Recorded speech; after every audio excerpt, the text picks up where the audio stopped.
మీరు కొత్తగా business start చేయాలనుకుంటున్నారా? మార్చ్ 16, 17న హైటెక్స్ లో franchise India biggest ఫ్రో expo. 25 పార్లమెంట్లకు 175 assembly స్థానాలకు సంబంధించిన లిస్ట్ ఇది. ఇందులో ఒకే ఒక్క స్థానం అనకాపల్లి ఒకటి పెండింగ్ లో పెట్టాం. మిగతావన్నీ కూడా ఎంపీ స్థానం పెండింగ్ పెట్టాం. మిగతావన్నీ కూడా లిస్ట్ అనౌన్స్ అయినట్టే.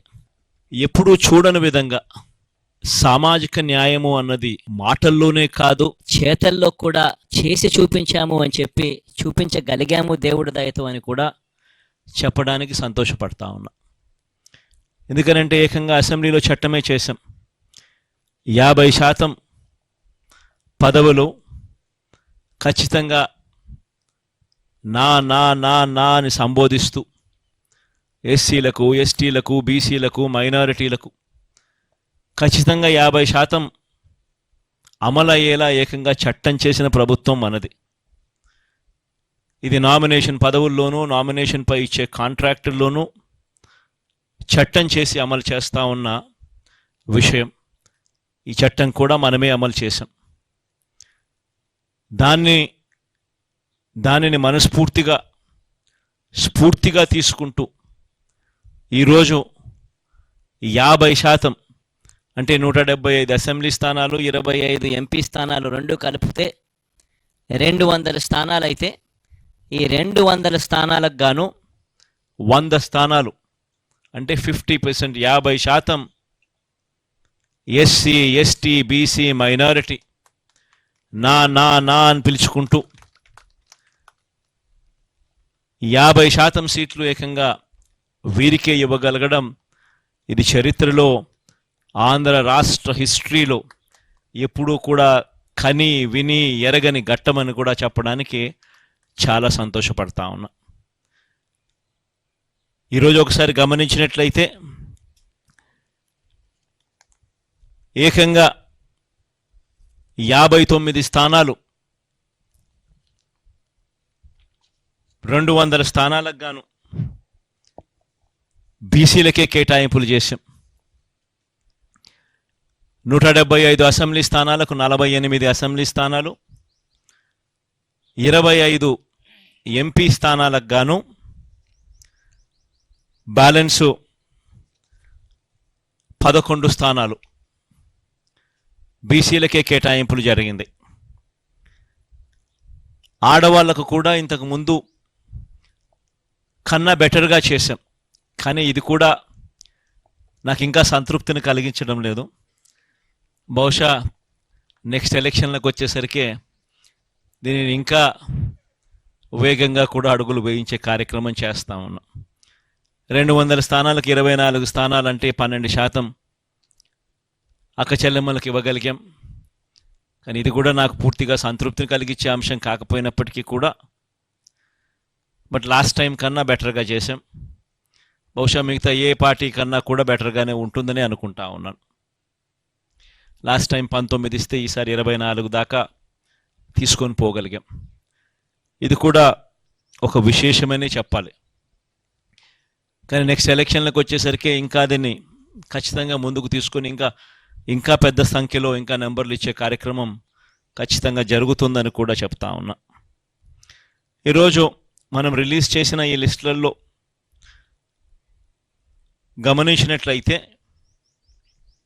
ఏకంగా 77% మంది వీళ్ళు ఈ 200 మందిలో ఏకంగా 77% మంది గ్రాడ్యుయేట్స్, ఆ పై చదువులు చదివిన వాళ్ళు. ఎమ్మెల్యేలకు సంబంధించి 175 మంది ఎమ్మెల్యేలకు గాను 75% గ్రాడ్యుయేట్స్, ఆ పై చదువులు చదవగలిగిన వాళ్ళు మనం ఎంపిక చేయగలిగాము అని కూడా చెప్పడానికి కూడా సంతోషపడతా ఉన్నా. మైనారిటీస్కి కూడా ఇంతకుముందు 5 స్థానాలు ఇస్తే ఇవాళ 7 స్థానాలతో మైనారిటీ సంఖ్యను కూడా బాగా పెంచగలిగినామని చెప్పడానికి కూడా సంతోషపడతా ఉన్నా. మొత్తం మీద 50% నా అని పిలుచుకుంటూ ఎస్సీ, ఎస్టీ, బీసీ, మైనారిటీలకు ఇవ్వడం అన్నది చరిత్రలో నిలిచిపోయే ఘట్టంగా మరొకసారి చెబుతూ, అదొక చరిత్రలో నిలిచిపోయే ఘట్టమని కూడా చెబుతూ ఈ ఎన్నికల్లో దాదాపుగా 81 స్థానాలలో ఎమ్మెల్యేలను మార్పు జరిగింది. 18 ఎంపీ స్థానాలు కూడా మార్పు జరిగింది. అంటే దాదాపుగా 99 స్థానాలంటే దాదాపుగా దగ్గర 50% స్థానాలలో మార్పులు కూడా చేశారు. ఇది కూడా చరిత్రలో ఒక నిలిచిపోయే ఘట్టమే. ఎందుకంటే ఈ స్థాయిలో మార్పులు చేయగలిగిన ధైర్యం బహుశా ఎవరికి ఉండకపోవచ్చేమో. అది కూడా వైఎస్ఆర్ కాంగ్రెస్ పార్టీకి మాత్రమే ఆ ధైర్యం ఉందని కూడా, ప్రజల మీద ఆ మేరకు నమ్మకం ఉందని కూడా చెప్పడానికి కూడా సంతోషపడతా ఉన్నా. కానీ మార్పు కాబడిన వాళ్ళందరికీ కూడా, ఎవరైతే కూడా టికెట్ రాని వాళ్ళు ఎవరైతే ఉంటారో వారందరికీ కూడా మనస్ఫూర్తిగా చెప్తా ఉన్నాను, రాబోయే రోజుల్లో దేవుడి దయతో ప్రజలందరి ఆశీస్సులతో మన ప్రభుత్వం ఏర్పడిన తర్వాత వాళ్ళందరికీ కూడా ఔచితమైన స్థానం ఖచ్చితంగా ఇస్తూ ఏదో ఒక రూపకంలో వాళ్ళందరినీ కూడా దగ్గర తీసుకునే కార్యక్రమం ఖచ్చితంగా జరుగుతుందని కూడా వాళ్ళందరికీ కూడా భరోసా ఇస్తా ఉన్నాను.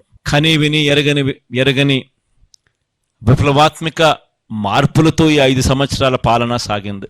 ఇప్పుడు కూడా ఎవరూ కూడా ఊహించల 2,70,000 కోట్ల రూపాయలు నేరుగా బటన్ నొక్కడం, ఎక్కడా లంచాలు లేకుండా, వివక్ష లేకుండా నేరుగా అక్కచెల్లెమ్మల కుటుంబాల ఖాతాల్లోకి డబ్బులు వెళ్ళిపోవడం రాష్ట్ర చరిత్రలో ఇది ఎప్పుడూ చూడలేదు, ఎప్పుడూ జరగని ఘటం.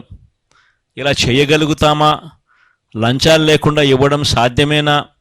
వివక్ష లేకుండా అసలు ఇవ్వగలుగుతారా అనే పరిస్థితి నుంచి కాదు, ఇది సాధ్యమే అని ఈ 5 సంవత్సరాల పరిపాలనలో ఎప్పుడు చూడని విధంగా గ్రామ స్థాయిలోనే గ్రామ సచివాలయాన్ని తీసుకొని రావడం, గ్రామ స్థాయిలోనే ప్రతి 50-60 ఇళ్లకు ఒక వాలంటీర్ వ్యవస్థ తీసుకొని రావడం, వీటి అన్నిటి ద్వారా పారదర్శకంగా లంచాలు లేని వ్యవస్థ, వివక్షకు చోటు లేని వ్యవస్థ ద్వారా 2,70,000 కోట్ల రూపాయలు అక్క చెల్లెమ్మల కుటుంబాల ఖాతాల్లోకి వేయడం అన్నది దేశ చరిత్రలో సువర్ణ అక్షరాలతో ఎప్పటికీ కూడా లిఖించదగ్గ విషయంగా ఎప్పటికీ కూడా గుర్తుండిపోతుంది. ఇది ఒక గొప్ప మార్పుగా కూడా గుర్తుండిపోతుంది. రాష్ట్రంలో ఎప్పుడూ జరగని విధంగా జరిగింది.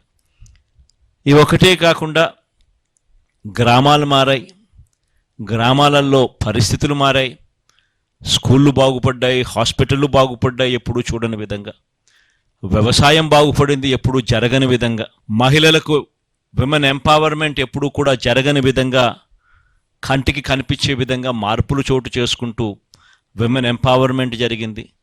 సామాజిక న్యాయం అన్నది మాటలకు కాదు, మొట్టమొదటిసారిగా సాధ్యమే అని చెప్పి చేయించిన ప్రభుత్వం, చేసి చూపించిన ప్రభుత్వంగా ఈరోజు వైఎస్ఆర్ కాంగ్రెస్ పార్టీ ప్రభుత్వం నిలబడగలిగింది అని కూడా చెప్పడానికి గర్వపడతా ఉన్నా.